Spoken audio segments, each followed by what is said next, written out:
Construction slowdown worsens, more jobs are lost, and new orders dry up. Where is this coming from? Down under in Australia. Australia's trying to silence media or anyone talking about housing that's not lined with the mainstream media, though. Just do not, well, we don't need your input, Mike, on what's happening in Australia in our housing market. You damn do. You damn well do, because I've been talking about this for 5-6 years. Keep deleting my videos. People know who I am out there in Australia. People telling me, yeah, you're famous in Australia. People know who you are. They know who you are, and they know you've been on the scene for many years. And the ones that were on the scene were just saying that things were okay and the economy's doing well and the price of housing should be where it's at, and that's normal. No, it's not! Anyways, now construction jobs and lost new orders dry up.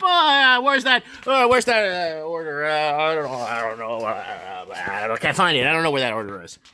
The construction sector's downturn accelerated last month with a lending industry survey pointing to the sharpest decline in activity in 6 years. The Australian industry group Housing Industry Association Australia Performance of Construction Index PCI dropped deeper in contractionary territory in May. Contractionary, they use these fancy words to dissuade you from reading it.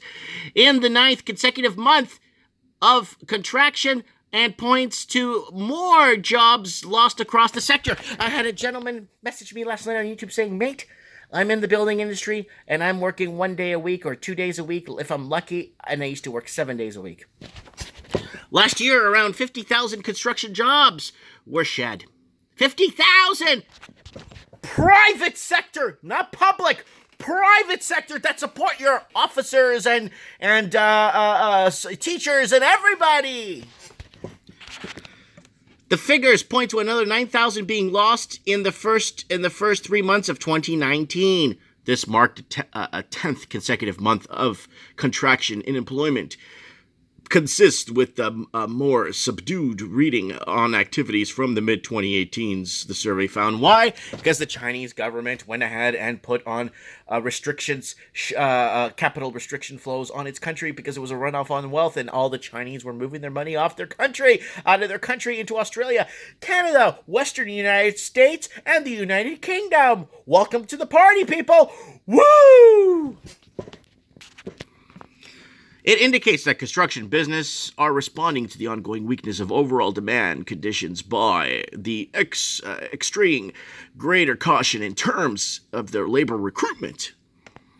Figures from job ad website seek that the number of construction positions available fell 16.6% from March quarter 2019 compared to a year earlier, albeit that was coming off record in high levels. Construction employs around 1.1 million workers, and that accounts for 9% of the total Australian jobs. That is huge, people. But people don't understand this.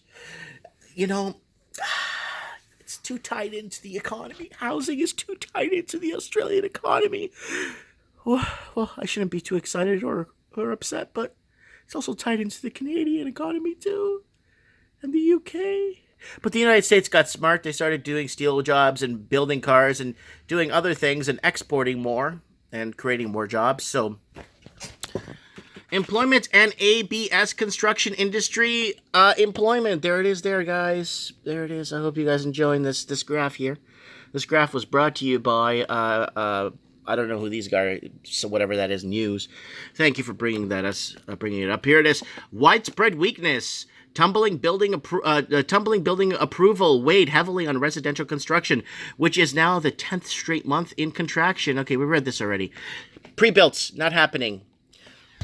Maybe they should start investing in more infrastructure, like better roads, wider roads, so people that moved 2 hours away from the city, that commute to the city because they can't afford to live in the old city that they were born and raised in. Woo! Nonetheless, with construction orders on a broad industry basis dropping at their steepest rate in just over 4 years, the overall construction downturn looks likely to continue over coming months. Yes, with new orders falling, builders still reported they are getting squeezed on the higher input costs. driven up by the higher energy and commodity prices. Of course, the commodity prices have gone up because the price of housing went up. So commodity and brokers and dealers that are bringing in this into the country, and wood and soft lumber, are cranking up the prices when you could still build the same home in Atlanta for less than 30. But you guys in Australia, with all the permits and red tape and all the Mickey Mousing, could build the same unit that you build in Atlanta for 30 for $260. However, this I don't even care. I can't even read that. So here's related stories. Yeah, high risk of recession, 2020 GDP post results. So guys, it was about a year ago I made the video. If Australia went to 0% interest rates, they still couldn't get themselves out of this. And then I made a video following, like, a few months after. If Australia went into negative interest rates, how much negative did it need to go? Australia, to get out of this mess that it's in, needs to go to about negative 6% interest rates to actually start to see some sort of movement in the markets, or some sort of getting out of the stagnation and deflation era they're in right now. Let me know what you guys think in the comments below. If you guys want to support, go ahead and hit me up on Patreon. And yeah, let me know what you guys think.